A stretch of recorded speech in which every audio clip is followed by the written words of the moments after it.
में हमने देखा था कार्बोनिल ग्रुप डिफरेंट न्यूक्लियोफाइल्स के साथ रिएक्ट करता है। पहले हमने हाइड्राइड के बारे में डिस्कस किया था, फिर इलेक्ट्रॉन्स के बारे में, electron acts as a nucleophile. Then हमने ग्रिग्नार्ड रिएजेंट से CH3 मिथाइल आयन के बारे में कहा था, यहाँ पर कार्बन कार्बन बॉन्ड बन रहा था। फिर हमने बताया था कि कार्बन को हम कैसे न्यूक्लियोफाइल बना सकते हैं। इस पोलराइजेशन की वजह से ये कार्बन इलेक्ट्रॉन डेफिशिएंट तो हो गया। How we can make carbon as an nucleophile. So पहला कंडीशन था, तो first condition was enolate formation. क्या होता है इनोलेट? ये कोई कंपाउंड है कार्बोनिल और ये अल्फा कार्बन बेयरिंग हाइड्रोजन है। ये एक्चुअली इसका नेचर एसिडिक होता है। क्यों?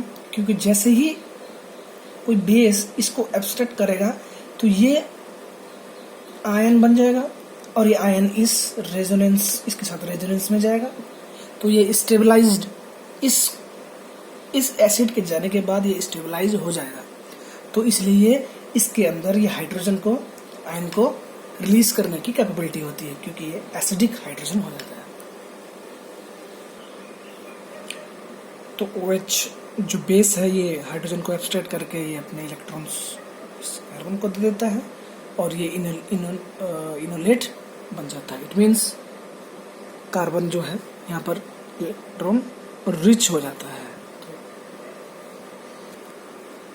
तो ये जो कार्बन अब न्यूक्लियोफिलिक एडिशन रिएक्शन इस कार्बोनिल के साथ दे सकता है। ओके, अब हम देख सकते हैं कि कार्बन कार्बन बॉन्ड इस समय हम बना सकते हैं इस इनोलेट से। ये आया इस कार्बोनिल से, इस कंपाउंड से, और ये आया इस कार्बोनिल से। तो अब हम इसकी डिफरेंस रिएक्टिविटी को चेक करते हैं। ये जो कार्बोनिल कार्बन है ये अपने ही कार्बन इलेक्ट्रोफिलिक कार्बन पर चल जाता है। इस रिएक्शन को हम लोग एल्डोल रिएक्शन के नाम से जानते हैं।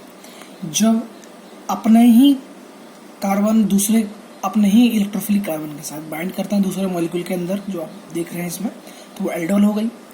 अगर ये किसी दूसरे कार्बन पर चला जाके कार्बन कार्बन बॉन्ड बना दे, उस तरह के रिएक्शन को क्रॉस एल्डोल रिएक्शन बोलते हैं।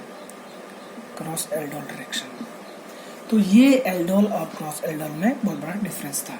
दोनों ही कार्बन कार्बन बॉन्ड बनाने की रिएक्शन थी। यहाँ पर भी कार्बन बॉन्ड बन रहा था, ये अपने ही मॉलिक्यूल के साथ बना दे रहा था, और यहाँ पर ये दूसरे कार्बन के साथ बन रहा है। यहाँ पर ये इनोलेट इस कार्बन के साथ न्यूक्लियोफिलिक एडिशन रिएक्शन दे रहा था कार्बन कार्बन बॉन्ड बनाने के लिए। इनोलेट जो कि बहुत सारे नेम रिएक्शन का इंटरमीडिएट भी है। अगर हम देखें तो रिफॉर्मेस्की रिएक्शन का इंटरमीडिएट है। इसमें यहाँ पर जिंक इनोलेट बन जाता है। पर्किन रिएक्शन जो कि एनहाइड्राइड का इनोलेट होता है, और मैनिक रिएक्शन जो कि स्टार्टिंग मटेरियल इसका कार्बोनिल इनोलेट का है। तो इनोलेट फॉर्मेशन बहुत इंपॉर्टेंट है because of the nucleophilic carbon. Because carbon को न्यूक्लियोफाइल बनाना आसान नहीं होता है। जैसे हमने देखा स्टार्टिंग में ग्रिग्नार्ड रिएजेंट्स का यूज़ किया था।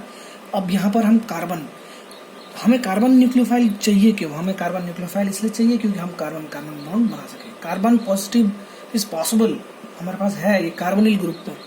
कार्बोनिल ग्रुप में जैसे ही हम R को चेंज करते रहेंगे बहुत सारे फंक्शनल ग्रुप आ जाते हैं, like OH it will be acid, NH2 as amide, ester, बहुत सारे। तो कार्बोनिल C पॉजिटिव तो है, लेकिन C नेगेटिव को हमारे लिए की इम्पोर्टेंस इसलिए क्योंकि हमें कार्बन कार्बन बॉन्ड बनाना है, तो हमें C नेगेटिव भी चाहिए होगा। तो नेगेटिव बनाने के जो तरीकों में से इनोलेट सबसे बेस्ट तरीका है। और इसमें द इम्पॉर्टेंट कंडीशन इज इसके अल्फा हाइड्रोजन होना चाहिए। अल्फा पोजीशन पर हाइड्रोजन होता है, ये इसकी अल्फा पोजीशन है। तो ये इम्पॉर्टेंट है कि उसका अल्फा हाइड्रोजन होना जरूरी है। अल्फा हाइड्रोजन का इम्पोर्टेंस देख लेते हैं। अगर कभी भी जब हम बेस का यूज़ करेंगे और अल्फा हाइड्रोजन होगा तो ये बेस अल्फा हाइड्रोजन को ले लेगा और ये इनोलेट स्पीसीज बन जाएगा। अब हम ये देखते हैं कि अगर अल्फा हाइड्रोजन नहीं है तो ये क्या करेगा, देखते हैं, लेट्स सी। अल्फा हाइड्रोजन नहीं है तो ये OH बेस है, क्योंकि बेस इसलिए है क्योंकि उसके पास उसके काउंटर पार्ट्स के पास एसिड है, H आयन है, तभी वो बेस है, वरना वो बेस नहीं है। अगर हम इस पर बात करें कि इसमें अल्फा हाइड्रोजन नहीं है, एसिडिक नहीं है, तो क्या करेगा फिर ये? It will not act as a base, it will act as electrophile, nucleophile, bind कर देगा और ये डाइहाइड्राइड आयन स्पीसीज बना लेगा, जो कि इस तरह से होती है। ये रिएक्शन हुई कैनेजारो रिएक्शन और ये हाइड्राइड ट्रांसफर को रिलीज करेगा। तो ये डिफरेंस है एल्डोल रिएक्शन और कैनेजारो रिएक्शन में। हम डिटेल में आगे भी देखते रहेंगे, but our concern is to differentiate aldol and Cannizzaro reaction और उसकी रिएक्टिविटी पैटर्न्स को भी हम चेक कर रहे हैं। ये OH बेस मिलाने पर क्यों ये इनोलेट नहीं बन रहा है? क्योंकि इसमें अल्फा हाइड्रोजन नहीं था और ये OH is acting as a nucleophile और ये अब जो उसका नेचुरल रिएक्टिविटी है due to this carbon, electrophilic carbon की वजह से, तो ये Cannizzaro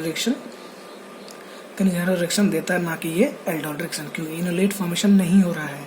so this is the basic difference. Hope so ये आपको पसंद आया होगा। हम आगे भी इन चीज़ों को ऐड करते रहेंगे next. Thank you, thanks for watching.